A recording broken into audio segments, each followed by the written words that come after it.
तो अब हम ये सीखने वाले हैं कि किसी भी कुंडली के अंदर अन्योन प्रेरित विद्युत वाहक बल का मान या अन्योन प्रेरित विद्युत धारा का मान किस तरह से निकालते हैं। साथ ही हम ये सीखेंगे कि इस अन्योन प्रेरित विद्युत धारा की दिशा किस तरह से होती है।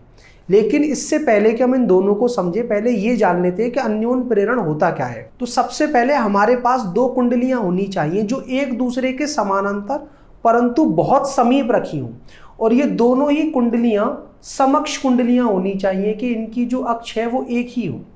और हमें करना क्या है, फिर किसी भी एक कुंडली के अंदर एक धारा स्रोत लगा देना है, और लगाना कुछ इस तरह से कि इसका जो आंतरिक प्रतिरोध है उसको हम अपनी इच्छा अनुसार परिवर्तित कर सकते हैं। और दूसरी कुंडली के अंदर लगा देना है गैल्वेनोमीटर कि अगर इसमें कोई विद्युत धारा प्रवाहित हुई तो इसका पॉइंटर विक्षेपित हो जाएगा। तो देखा क्या गया कि जब इस दूसरी कुंडली के अंदर कोई विद्युत धारा प्रवाहित की जाती है और फिर इस विद्युत धारा को परिवर्तित किया जाए इस स्लाइडर को दाएं या बाएं खिसका करके, तो उसके अंदर एक विद्युत धारा उत्पन्न होती है। और पास में रखी हुई किसी कुंडली की विद्युत धारा को बदल करके अगर उस कुंडली के अंदर विद्युत धारा उत्पन्न कर ली जाए जिसके अंदर कोई भी धारा स्रोत नहीं है, तो ये घटना कहलाती है अन्योन प्रेरण की घटना। और ये जो घटना है वो सबसे पहले देखी थी जोसेफ हेनरी ने। उन्होंने क्या देखा कि अगर इस स्लाइडर को मैं दाईं तरफ ले जाऊं तो दाईं तरफ ले जाने पर इस कुंडली का अधिक प्रतिरोध प्रयोग होगा, और अधिक प्रतिरोध प्रयोग होगा तो ये जो हमारी विद्युत धारा है वो घट जाएगी। फलस्वरूप ये जो कुंडली चुंबकीय क्षेत्र उत्पन्न कर रही होगी वो भी घट जाएगा। और जहां चुंबकीय क्षेत्र होता है वहां पर चुंबकीय क्षेत्र रेखाएं होती हैं जो कि एक बंद लूप बनाती हैं कुछ इस तरह से। तो ये जो हमारी चुंबकीय क्षेत्र रेखाएं होंगी जो I2 उत्पन्न कर रही होगी वो एक बंद लूप है, परंतु वो इस दूसरी कुंडली से निकल करके जब इसमें दोबारा प्रवेश करेंगी चुंबकीय क्षेत्र रेखाएं तो वो प्रथम कुंडली से भी गुजरेंगी। तो जोसेफ हेनरी ने ये देखा कि प्रथम कुंडली से गुजरने वाला जो चुंबकीय फ्लक्स है वो I2 के परिमाण के अनुक्रमानुपाती है। जितनी ज्यादा I2 होगी उतना ही चुंबकीय फ्लक्स इससे गुजरेगा। और जब अनुक्रमानुपाती का चिन्ह हटाया जाता है तो एक नियतांक आता है जिसे हम कहते हैं अन्योन प्रेरण गुणांक प्रथम कुंडली का दूसरी कुंडली के सापेक्ष। जिस कुंडली में चुंबकीय फ्लक्स देखा जा रहा है उसका अन्योन प्रेरण गुणांक उस कुंडली के सापेक्ष जिसमें विद्युत धारा प्रवाहित की जा रही है। तो जोसेफ हेनरी ने जब इस स्लाइडर को दाईं तरफ खिसकाया तो चुंबकीय क्षेत्र के घटने से ये जो चुंबकीय फ्लक्स प्रथम कुंडली से गुजर रहा था वो घटा। फलस्वरूप इसके अंदर एक विद्युत धारा उत्पन्न हुई, और विद्युत धारा कुछ इस तरह से थी कि वो धारा परिवर्तन का विरोध कर रही थी।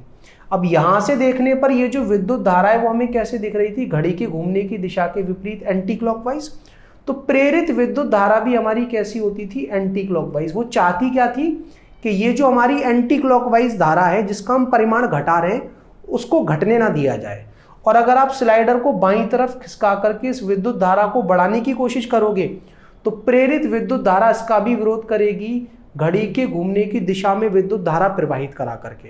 क्योंकि इस बार अगर आप इस एंटी क्लॉकवाइज करंट को बढ़ाओगे तो विरोध कैसे होगा, इसके विपरीत विद्युत धारा प्रवाहित करा करके जो कि होगी क्लॉकवाइज। तो इस तरह से तो आप पता कर सकते हो प्रेरित विद्युत धारा की दिशा। लेकिन जहां कहीं विद्युत धारा होती है वहां पर एक विद्युत वाहक बल भी होता है। ये बात समझाई थी फैराडे ने अपने प्रथम नियम से कि चुंबकीय फ्लक्स की जो समय के साथ परिवर्तन की दर है उसका जो ऋणात्मक मान है वो विद्युत वाहक बल के बराबर होता है। तो इस विद्युत धारा I2 को परिवर्तित करने पर प्रथम कुंडली का चुंबकीय फ्लक्स बदल रहा है तो उसके अंदर एक विद्युत वाहक बल उत्पन्न होगा। हम इसको ऐसे भी लिख सकते हैं -d/dt किसका, N1/1 का। और हेनरी ने यह समझाया है कि प्रथम कुंडली से जो चुंबकीय फ्लक्स गुजरता है वो किसके बराबर होता है, M12 × I2 के। I2 क्या है, उस प्रथम कुंडली के समीप रखी हुई कुंडली में प्रवाहित होने वाली विद्युत धारा, और M क्या होता है, दोनों ही कुंडलियों के बीच का अन्योन प्रेरकत्व।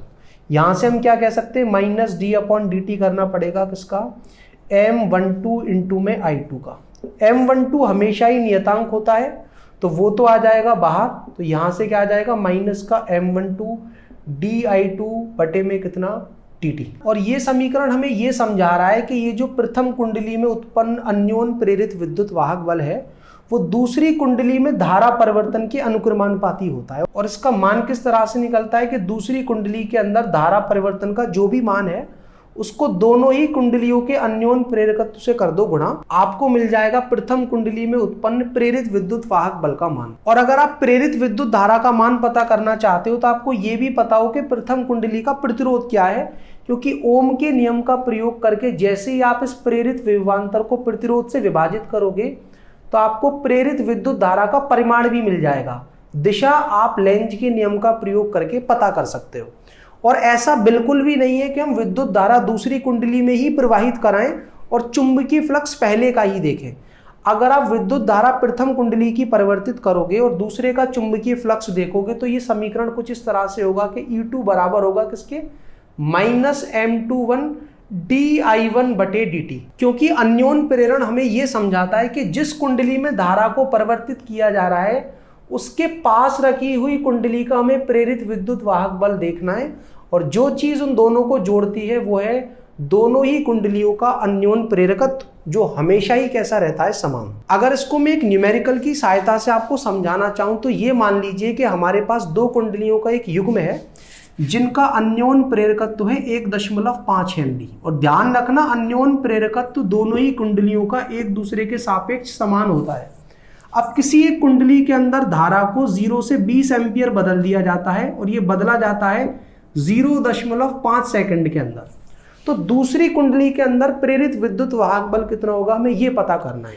और ये बात मैं आपको बता चुका हूं कि दूसरी कुंडली के अंदर जो विद्युत वाहक बल होगा वो किसके बराबर होगा, दोनों के बीच का अन्योन प्रेरण गुणांक, जिसको इस बार हम लिखेंगे M21, क्योंकि जिसके अंदर चुंबकीय फ्लक्स को देखा जाता है उसका हम अन्योन प्रेरण गुणांक निकालते हैं उसके सापेक्ष जिसमें विद्युत धारा प्रवाहित की जा रही है। और विद्युत धारा मान लेते हैं कि प्रथम कुंडली की परिवर्तित की जा रही है, लेकिन इस परिवर्तन में एक समय लिया जा रहा है 0.5 सेकंड का।